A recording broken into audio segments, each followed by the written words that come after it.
ജീവിക്കാൻ വേണ്ടിയിട്ടേ പണം ഒരു ഇച്ചിരി മതി. പിന്നെ എല്ലാവർക്കും പാഷനാണ്. വിമർശിക്കുന്ന ആൾക്കാർ അവരുടെ മുഖത്തിനെ നോക്കരുത്. 200-250 കോടിന്റെ പ്രൊജക്റ്റാണ് കാസർഗോഡ് നടത്താൻ പോകുന്നത്. എല്ലാവരും തമാശ കളിയാ. ഒരു 2000 റുപ്യ എല്ലാവർക്കും കിട്ടിയിട്ട് വീതം വെച്ചപ്പോൾ എനിക്കൊരു 400 രൂപ ഉണ്ട്. അവർക്കൊന്നും ഒരു കല്യാണത്തിന് വരെ പോകാൻ പറ്റില്ല. ഒരു മാസത്തിന് ഒരു കുട്ടിനെ, അങ്ങനത്തെ ഒരു കോട്ടി സമ്പാദിച്ച കുട്ടിനെ ഞങ്ങൾക്ക് തരാൻ നോക്കാൻ കഴിയും. ഒരു സ്ഥലത്തുനിന്ന് ഒരു സ്ഥലത്തേക്ക് പലായനം ചെയ്യാം. Hi everyone, welcome to another episode of Kriya talks. I am Shebin Shoukath. So ഇന്ന് നമ്മുടെ കൂടെ ഉള്ളത് ഒരു സ്പെഷ്യൽ ഗസ്റ്റ് ആണ്. ഇദ്ദേഹത്തിന് ഒരു ഇൻട്രൊഡക്ഷന്റെ ആവശ്യമുണ്ടെന്ന് എനിക്ക് തോന്നുന്നില്ല. കാരണം ദുബായിലും കേരളത്തിലും ബിസിനസ് മേഖലയിൽ ഇദ്ദേഹത്തെ അറിയാത്ത ആരും തന്നെ ഇല്ല. So let's welcome the real estate man of Kerala, mister Karadan Sulaiman. Welcome to our podcast. Thank you. First of all, ഇത്രയും തിരക്ക് പിടിച്ച ജീവിതത്തിന്റെ ഇടയിലും ഞങ്ങൾക്ക് ഒരു ടൈം മാറ്റി വെച്ചതിന് താങ്ക് യു. Thank you. ഇപ്പോ നിങ്ങളുടെ ലോകമാണ്, യങ്സ്റ്റേഴ്സിന്റെ ലോകമാണ്. ഇപ്പൊ ഇതാണ് പിന്നെ ഇൻസ്റ്റാ, ഫേസ്ബുക്ക്, ഇതൊക്കെയാണ് ഇപ്പോഴത്തെ യങ്സ്റ്റേഴ്സിന്റെ കാലം. അപ്പോൾ അതിന് തീർച്ചയായിട്ടും നിങ്ങളെപ്പോലെ ആൾക്കാർ ഉയർന്നു വന്നിട്ട് മാർക്കറ്റിംഗ് എല്ലാ ബേസിലും ഇപ്പോൾ പിന്നെ വീഡിയോസ്, യൂട്യൂബ്, പിന്നെ ലിങ്ക്ഡിൻ, എല്ലാതും അതാണല്ലോ യൂസ് ചെയ്യുന്നത്. അപ്പോൾ നിങ്ങളിപ്പം നമ്മൾ കൂടി തരും, നോ പ്രോബ്ലം. പേഴ്സണലി എനിക്കും നമ്മുടെ ഓഡിയൻസിനും എല്ലാവർക്കും അറിയാൻ ആഗ്രഹിക്കുന്ന ഒരു കാര്യമുണ്ട്. എവിടെ നിന്നായിരുന്നു കാരാടൻ സുലൈമാൻ ഖാന്റെ തുടക്കം? അങ്ങനെ ചോദിച്ചാൽ ഇടക്കരം തന്നെയാണ് തുടക്കം. ചെറുപ്പം മുതലേ ഈ കച്ചവടങ്ങൾക്ക് ഉമ്മ ഉണ്ടാക്കി തരും. പിന്നെ ഈ ഇഞ്ചി മിഠായിൻ്റെ മാതിരി മിഠായികളെ കറിച്ചാപ്പറിച്ച്, കടല, ഇതൊക്കെ കൊണ്ടുപോയി വിറ്റിട്ടാണ് നമ്മളെ ചെറുപ്പത്തിലുള്ള തുടക്കം. അങ്ങനെ നമ്മളെ മില്ലിൻ്റെ ഭാഗത്തുള്ള ആൾക്കാർക്ക് തന്നെ വിറ്റ് ആ പെട്ടി തന്നെ ചെറിയൊരു കടലാസിൻ്റെ പെട്ടി ഉണ്ടാവും, അതിൽ തന്നെ പൈസ ഇടും. അപ്പോൾ എത്ര റുപ്യക്ക് മൈദ വാങ്ങി, ഒരു 25 പൈസ 50 പൈസക്ക് മൈദ വാങ്ങിയാൽ വൈകുന്നേരം ആകുമ്പോൾ അത് 75 പൈസയായിട്ട് കിട്ടും. എന്നിട്ടൊരു തൊണ്ടുണ്ടാവും, ആ തൊണ്ടിൽ ലാഭം ഇടും. അത് അവസാനം കുറ്റി പൊട്ടിക്കും. അവിടെ നിന്നുള്ള തുടക്കം. ഇന്ന് നിൽക്കുന്നത് വേൾഡിൽ ഒരു റിയൽ എസ്റ്റേറ്റിൻ്റെ ഓഫീസ് ഇപ്പോൾ മദ്രാസിൽ KLG, കാരാടൻ ലാൻഡ്സ് ഗ്ലോബൽ എന്ന് പറഞ്ഞ ഒരു 5 കൊല്ലം കൊണ്ട് 1000 ആൾക്കാർക്ക് ജോലി കൊടുക്കാൻ പറ്റിയ സ്ഥാപനമാക്കുന്ന ഒരു സ്ഥാപനം ഞങ്ങൾ കഴിഞ്ഞ ഒരാഴ്ച മുമ്പ് ഓഗസ്റ്റ് 31 സോഫ്റ്റ് ലോഞ്ചിങ് കഴിഞ്ഞു. അപ്പോൾ അവിടെ വരെ എത്തി നിൽക്കുന്നത്. അതിൻ്റെ ഇടയിൽ ആ ഒരു പീരീഡിൽ ഒരു 84 മുതൽ 84, 94, 104, 114, 124 ഒരു 42 വർഷത്തെ ജീവിതത്തിൽ വന്ന വരവിനെ കുറിച്ച് പറയുകയാണെങ്കിൽ കുറേ പറയാനുണ്ട്. അതുകൊണ്ട് പിന്നെ മരക്കച്ചവടം മുതൽ വണ്ടി കച്ചവടം മുതൽ റിയൽ എസ്റ്റേറ്റ്, സാൻഡൽവുഡ് ഫാക്ടറി മുതൽ പിന്നെ അങ്ങനെ വന്ന് Kozhikode real estate office, lubricants കച്ചവടം, പിന്നെ അങ്ങനെ പലതരം ബിസിനസ്സുകളൊക്കെ ചെയ്ത് ഇപ്പോൾ റിയൽ എസ്റ്റേറ്റ് മാത്രം ആയി. വേറെ ചില കച്ചവടങ്ങളിലൊക്കെ ചെയ്തപ്പോൾ വളരെയധികം നഷ്ടം വന്നു. നമ്മൾ ഫോക്കസ് ചെയ്യുന്ന കച്ചവടത്തിൽ നിന്ന് മാറി അതിനടുത്ത് ഇൻവെസ്റ്റ് ചെയ്താൽ നമ്മൾ മനുഷ്യന്മാരുടെ ഒരു മാനം കെടും, വാക്ക് പാലിക്കാൻ കഴിയില്ല, അങ്ങനെ കുറേ പ്രശ്നങ്ങളെ നമുക്ക് വരും. അപ്പോൾ ഇപ്പോൾ ഓൺലി റിയൽ എസ്റ്റേറ്റ്, അത് ഏത് തട്ടിൽ വരെ എത്തിക്കാൻ പറ്റുമോ ആ തട്ടിൽ വരെ എത്തിക്കാൻ ഉള്ള ശ്രമത്തിലാണ്. നമ്മൾക്ക് കിട്ടിയ നോളജ്, നമ്മൾക്ക് കിട്ടിയ അറിവുകൾ, നമ്മൾക്ക് പറ്റിയ വീഴ്ചകൾ, അത് നിങ്ങളെപ്പോലത്തെ യങ്സ്റ്റേഴ്സിനെ അറിയിക്കാൻ വേണ്ടിയിട്ടാണ് ഇപ്പോൾ യൂട്യൂബ്, ഫേസ്ബുക്ക് കാര്യങ്ങളൊക്കെ. അതിൽ പ്രയാസങ്ങൾ, പ്രശ്നങ്ങൾ, കടങ്ങൾ, ബാങ്ക് ലോണ്, പിടുത്തം വിട്ടത്, പിന്നെ എന്താ പറയുക, കൊറോണ, നിപ്പ, വെള്ളപ്പൊക്കം, ഇപ്പോൾ ഇരിക്കുന്ന ഈ വീടൊക്കെ ഇതിൻ്റെ പകുതി വെള്ളത്തിലായിരുന്നു. ഇതിൻ്റെ ഫർണിച്ചറുകൾക്ക് ഒലിച്ചു പോയിട്ട് എവിടെയായിരുന്നു. അങ്ങനത്തെ കാലഘട്ടത്തിൽ ബിസിനസ് നഷ്ടം. ഈ കൊറോണ സംഭവത്തിൽ, കൊറോണ കാലഘട്ടത്തിൽ വേൾഡിൽ എല്ലായിടത്തും നഷ്ടം പറ്റിയ ഒരു സംഭവമാണ്. അപ്പോൾ അതൊക്കെ തരണം ചെയ്ത് ഇപ്പം നല്ലൊരു സ്റ്റൈലാണ്. ദുബായിലൊക്കെ നല്ല ഗ്രോത്തുള്ള സമയം. അപ്പോൾ അവിടെയാണ് എത്തി നിൽക്കുന്നത്. അതിൻ്റെ ഇടയിൽ ജീവിതശൈലി പറയാൻ ഇനിയും സമയമുണ്ട്. അപ്പോൾ നിങ്ങൾ പറഞ്ഞപ്പോൾ എനിക്ക് കാര്യം ചോദിക്കുന്നത്, ഫസ്റ്റ് ഡീൽ എന്തായിരുന്നു റിയൽ എസ്റ്റേറ്റിൽ? എത്ര ആയിരുന്നു കിട്ടിയ ഒരു പ്രോഫിറ്റ്? റിയൽ എസ്റ്റേറ്റിലെ ഡീല് നാടുകാണിയിൽ ഒരു ചെറിയ ഒരു ചായത്തോട്ടമായിരുന്നു, 2 ഏക്കർ ചായത്തോട്ടം. ആ ചായത്തോട്ടത്തിൽ നിന്നാണ് തുടക്കം. അത് ഏത് വയസ്സിലാണ്? അത് ഒരു 2000 റുപ്യ എല്ലാവർക്കും കിട്ടിയിട്ട് വീതം വെച്ചപ്പോൾ എനിക്കൊരു 400 രൂപ ഉണ്ടായിരുന്നു. അത് 85 സെപ്റ്റംബർ, ചെറിയ കുട്ടിയായിരുന്നു. അന്ന് തുടങ്ങിയത്. ഫസ്റ്റ് ഡീൽ അതാണ്. ഒരു ബ്രോക്കറേജ് കിട്ടുക എന്ന് പറഞ്ഞാൽ ആ സ്റ്റൈലായിരുന്നു. നിങ്ങൾ ഇത്രയും ഹംബിൾ ആയിട്ട് പറയണെങ്കിലും you are a big dreamer. കാരണം ഈ ഒരു റിയൽ എസ്റ്റേറ്റ് ബ്രോക്കിംഗ് എന്നുള്ള പിന്നെ ഫീൽഡിനെ നിങ്ങളിപ്പോൾ ഗ്ലോബലി എത്തിച്ചിരിക്കുന്നത്, അതിനെ പറ്റി എന്താ പറയുക? അത് എന്താ പറയാനെന്ന് വെച്ചാൽ, ഈ ഒരു വെള്ളത്തുണിയും വെള്ളക്കുപ്പായിട്ടിട്ടുള്ള ബ്രോക്കർമാരായിരുന്നു നിങ്ങളൊക്കെ കുട്ടിക്കാലം, ഞങ്ങളൊക്കെ കുട്ടിക്കാലം. ഇത് കാണാൻ പറ്റില്ല. ഞങ്ങളെ കുട്ടിക്കാലല്ല, നമുക്കൊരു 18 വയസ്സാകുമ്പോൾ ഒരു ബ്രോക്കർ എന്ന് പറഞ്ഞാൽ ഒരു വെള്ളത്തുണിയും വെള്ളക്കുപ്പായിട്ട് സാധാരണ. പക്ഷെ ബ്രോക്കർ എന്ന് പറയുന്ന ആളാണ് വേൾഡിൽ കണക്ടിവിറ്റി ഉണ്ടാക്കുന്ന ആൾക്കാർ, ഒരാളെ ടച്ച് ചെയ്യിപ്പിക്കുന്ന ആള്. നാളെ ഇപ്പോൾ അദാനിൻ്റെ കുറച്ച് ആൾക്കാരായിട്ടുള്ള ഒരു മീറ്റിംഗ് ഉണ്ടായിരിക്കും തിരുവനന്തപുരത്ത്. അതിനെ കണക്ട് ചെയ്യുന്ന ആള് ഞങ്ങളെ കമ്പനിയാണ്, KLG കമ്പനിയാണ്.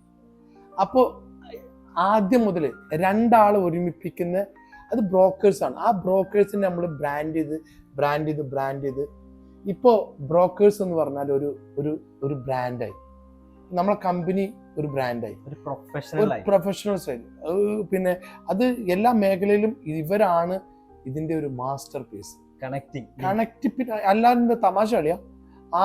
നിങ്ങളെയും എന്നെയും കൂടി മുട്ടിക്കുന്നത് ഒരു റിയൽ എസ്റ്റേറ്റ് ബ്രോക്കിംഗ് എന്ന് പറഞ്ഞാൽ ഭയങ്കര സംഭവമാണ്. നോട്ട് എ സ്മോൾ, അത് വലിയൊരു അർത്ഥം കാണുന്നതന്നെ. അവരെന്നിട്ട് നിൽക്കാനൊന്നും പാടില്ല, അവരെ തന്നെ ശരിക്കും ഇരുത്തേണ്ടത്. ഇപ്പൊ ഇരുത്തും, അന്നത്തെ കാലത്ത് അവർ നിൽക്കുമായിരുന്നു. അതിനെ നമ്മൾ ഇരുത്തി ഒരു സ്റ്റേജും ഒരു പ്രൊഫഷണലാക്കി, ഒരു മീറ്റിംഗ് റൂമാക്കി, വേറൊരു റേഞ്ചാക്കി. ഇപ്പൊ അവരാണ് ഒരു ബുദ്ധിമുട്ട്. ഒരു പണക്കാരന്, നല്ലൊരു പണക്കാരന് അവന്റെ സാധനം വിൽക്കണമെങ്കിൽ അവൻ സമീപിക്കേണ്ടത് ഒരു റിയൽ എസ്റ്റേറ്റ് ബ്രോക്കറാണ്. അപ്പൊ അതിനെ നമ്മൾ മെല്ലെ മെല്ലെ മെല്ലെ തരണം ചെയ്തിട്ട് ഇപ്പൊ നമുക്ക് തന്നെ 120ഓളം സ്റ്റാഫ് ഉണ്ട്, 8 ഓഫീസുണ്ട്. അങ്ങനെ ഡെവലപ്പ് ചെയ്ത് വരുന്നപ്പോൾ ഞാൻ പറഞ്ഞല്ലോ നേരത്തെ, ഗ്ലോബലി ഒരു റിയൽ എസ്റ്റേറ്റിന്റെ ഒരു ഫേം ഇപ്പോൾ സോഫ്റ്റ് ലോഞ്ച് നടത്തി.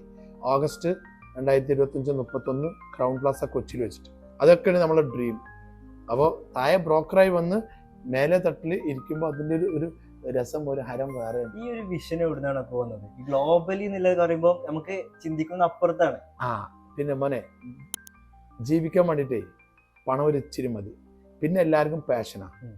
യൂസഫ് അലിക്കാർക്ക് ഇപ്പോൾ 195-200ഓളം പിന്നെ ഹൈപ്പർ മാർക്കറ്റ് ഉണ്ട്, പലതരം ഹോട്ടൽസ് ബിസിനസ് ഉണ്ട്. മൂപ്പര് എന്തിനാ ഡെയിലി ബിസിനസ് അപ്ഗ്രേഡ് ചെയ്യണം?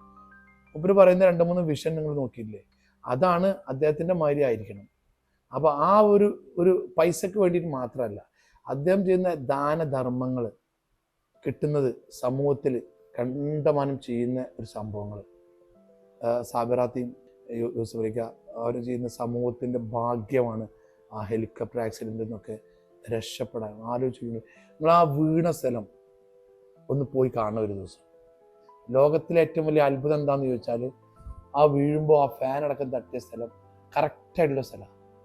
യൂസഫ് അലിക്ക വളരെ, സാബിറാത്തിയും 2 PA-മാരും വളരെ സുന്ദരമായിട്ടാണ്. ഭാഗ്യമാണ്. അതെന്താ വെച്ചാൽ ദാനധർമ്മം ചെയ്തതിൻ്റെ ഒരു വലിയൊരു ഒരു പോസിറ്റീവ് ഒരു എനർജിയാണ് നമ്മളവിടെ കണ്ടത്. ദാനം വിപത്തിനെ തടയുമെന്ന് പറഞ്ഞു. ദാനം വിപത്തിനെ തടയുന്നു മാത്രമല്ല, വലിയ അത്ഭുതമല്ലേ? അത്ഭുതമാണ്. മനസ്സിലായില്ല? അവർ ചെയ്തതിൻ്റെ ഒരു അപ്പൊ അത് ബിസിനസ് ഇങ്ങനെ നിർത്തിക്കൂടെന്ന് ചോദിച്ചാൽ നിർത്താൻ പാടില്ല.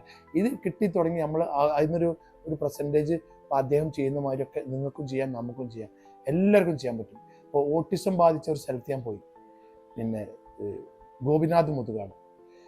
അദ്ദേഹത്തിന് ശരിക്ക് എന്താ പറയുക, അംഗീകരിക്കണം, വേൾഡ് അംഗീകരിക്കണം.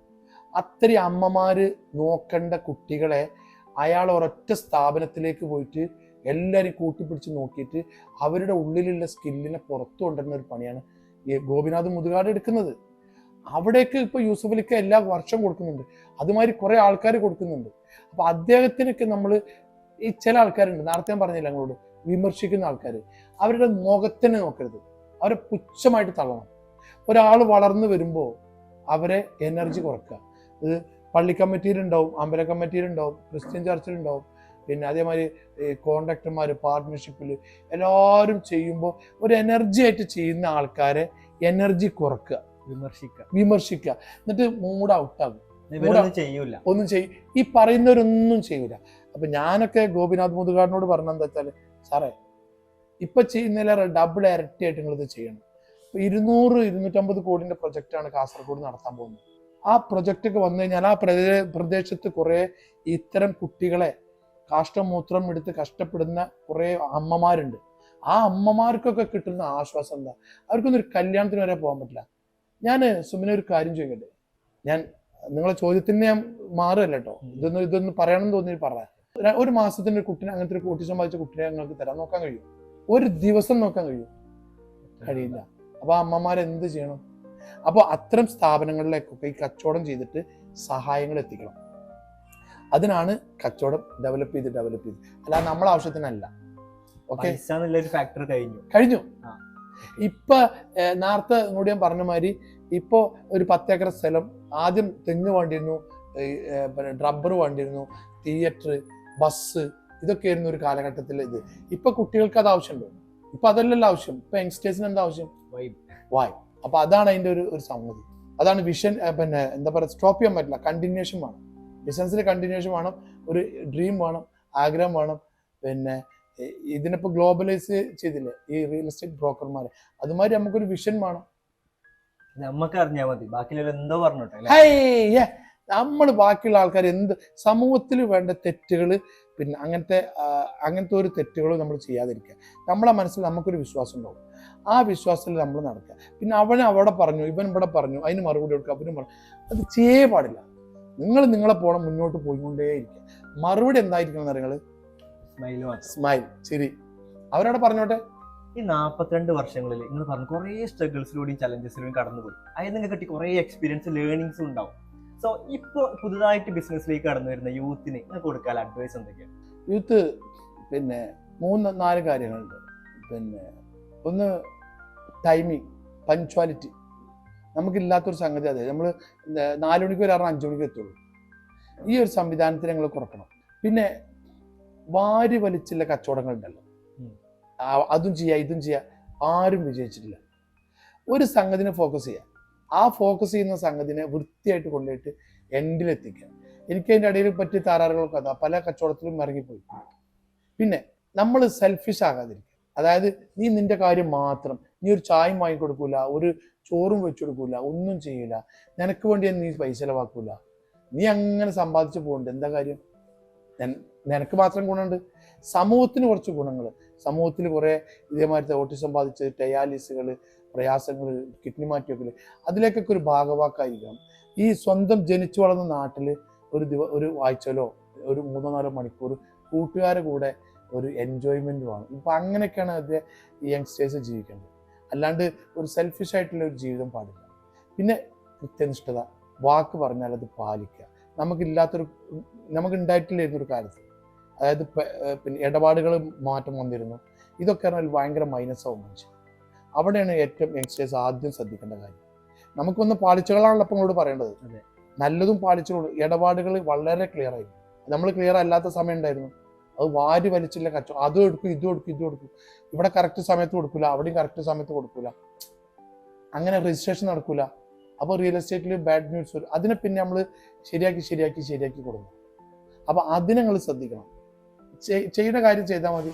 പിന്നെ പ്രധാനപ്പെട്ട കാര്യം പറയല്ലേ, മാതാപിതാക്കൾ. അത് ഈ പ്രാർത്ഥന, എന്ത് മതത്തിലാണ് നിങ്ങൾ വിശ്വസിക്കുന്നത്? പിന്നെ മുസ്ലിം ആണെങ്കിൽ പിന്നെ അതിൻ്റെ ഒരു ഖുർആനും സംഗതി. ഇപ്പോൾ യങ്സ്റ്റേഴ്സിന് തീരെയില്ല, പ്രാർത്ഥന ഇല്ല, വേറൊന്നുമില്ല, അമ്പലത്തിൽ പോക്കില്ല. ക്രിസ്ത്യൻ പള്ളിയിൽ രാവിലെ വെച്ച് ഉറങ്ങിക്കിടക്കും. പള്ളിയൊക്കെ കഴിഞ്ഞിട്ട് അച്ഛനും അമ്മയൊക്കെ വരുമ്പോൾ പ്രാർത്ഥിച്ച് വരുമ്പോൾ ഇവർ പറഞ്ഞ് ഉറങ്ങുണ്ടാവും.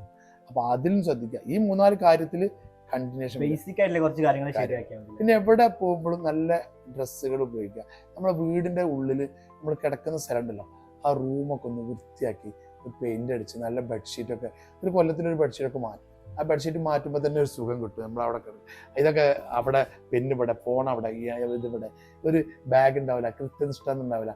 എൻ്റെ ചാർജറായിട്ട് കൊണ്ടുപോയി എൻ്റെ ബാഗിൻ്റെ പേഴ്സ് കാണല്ല. ഇതൊക്കെ ഒരു മൈനസാണ്. അതൊക്കെ ഒരു കറക്റ്റ് ഡിസിപ്ലിൻ. അത് ഭയങ്കര സംഭവം. രാവിലെ പോകുമ്പോൾ ആ സാധനമൊക്കെ ഉണ്ട്. അതൊക്കെ തന്നെയാണ് പിന്നെ യങ്സ്റ്റേഴ്സിന് കൊടുക്കാൻ അഡ്വൈസ്. പിന്നെ യൂത്തിന്റെ കാലഘട്ടം ഇനി വരാൻ പോകുന്നത് ആർട്ടിഫിഷ്യൽ ഇന്റലിജൻസ്. ലോകം വേറെ, നമ്മൾ പ്രെഡിക്റ്റ് ചെയ്യാൻ പറ്റാത്തതിലേക്കാണ് ഇനി ലോകം പോകുന്നത്. നമ്മൾക്ക് പ്രെഡിക്റ്റ് ചെയ്യാൻ കഴിയില്ല. ആ ലോകത്തേക്കാണ് നമ്മൾ കിടക്കുന്നത്.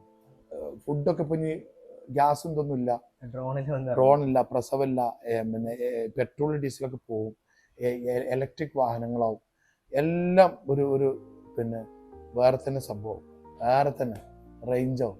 അവിടേക്കാണ് ഞാൻ പോകുന്നത്. ആ ലോകത്ത് കുറച്ചും കൂടി ജീവിക്കാൻ ആയുസ്സും ആരോഗ്യമൊക്കെ കിട്ടട്ടെ എന്നാണ് ഞാൻ പ്രാർത്ഥിക്കുന്നത്. ഇത് നമ്മളെ റിയൽ എസ്റ്റേറ്റ് മേഖലയിൽ ഗ്ലോബലി വലുതാകാൻ വേണ്ടിയിട്ട് എല്ലാം പ്രാർത്ഥിക്കുക. യങ്സ്റ്റേഴ്സിന് യങ്സ്റ്റേഴ്സ് റിയൽ എസ്റ്റേറ്റിലേക്ക് വരും. ദുബായ് മാർക്കറ്റൊക്കെ ഭയങ്കര സംഭവമാണ്, ബ്ലൂമിംഗ് ആണ്, ഭയങ്കര ബ്ലൂമിംഗ്. എവിടെയും ഇതിനൊക്കെ നമുക്ക് ഫസ്റ്റ് ലേണിംഗ് വേണം. ഈ ലേൺ ചെയ്യുന്ന ഒരു ഫേസിൽ എല്ലാവരും ഫോക്കസ് കൊടുക്കുന്നില്ല. എല്ലാവരും ജസ്റ്റ് ഏൺ ചെയ്യാന്നുള്ള മൈൻഡിൽ നേരെ സ്റ്റെപ്പ് എടുത്ത് ചെയ്യാതാണ്. അതിനെ പറ്റി എന്തെങ്കിലും പറയാം? പഠിച്ചിട്ട് ഓരോന്നും ഒരു 3 മാസം ട്രെയിനിങ്. ഇപ്പൊ നിങ്ങൾ ഒന്നും വേണ്ട, ഒരു ഫീസ് പോയാൽ ഒരു മാസം വെറുതെ ഇലക്ട്രീഷ്യന്റെ കൂടെ നിന്നാൽ നിങ്ങൾക്ക് എന്താവും? അത് മാറ്റാൻ പഠിക്കില്ലേ? വെറുതെ ഒരു ടൈലൊട്ടിക്കാൻ നിങ്ങൾ ഒരു മാസം പോയി നോക്കി. അതുമാതിരി ലേൺ ചെയ്യണം. ലേൺ ചെയ്തിട്ട് ഏൺ ചെയ്യാൻ പാടും. അല്ലേ? അല്ല പെട്ടെന്ന് പോയിട്ട് ചെയർമാന്റെ സ്ഥാനത്ത് പോയിട്ട് ഇരുന്നാൽ ഒറ്റ ഇടിച്ചിലായിരിക്കാം. അത് പഠിച്ച് എന്താണ്, എങ്ങനെ ഒരു ബയേഴ്സിനെ ഉണ്ടാക്കുക. ബയറാണല്ലോ ഗോൾഡ്, അല്ല സെല്ലർമാർ ഇഷ്ടം പോലെ ഉണ്ട് അല്ലേ? സെല്ലർമാർ വേൾഡിൽ ഇപ്പോൾ നെറ്റ് തുറന്നൊക്കെ ഇഷ്ടം പോലെ ഉണ്ടാവും. പക്ഷെ ജെന്യൂൻ ബയർ ഉണ്ടാക്കലാണ് റിയൽ എസ്റ്റേറ്റിലെ ഏറ്റവും വലിയൊരു സംഭവം. അതിനെ ഉണ്ടാക്കാൻ എങ്ങനെയാണ് അത് ലേൺ ചെയ്യണം. You are correct.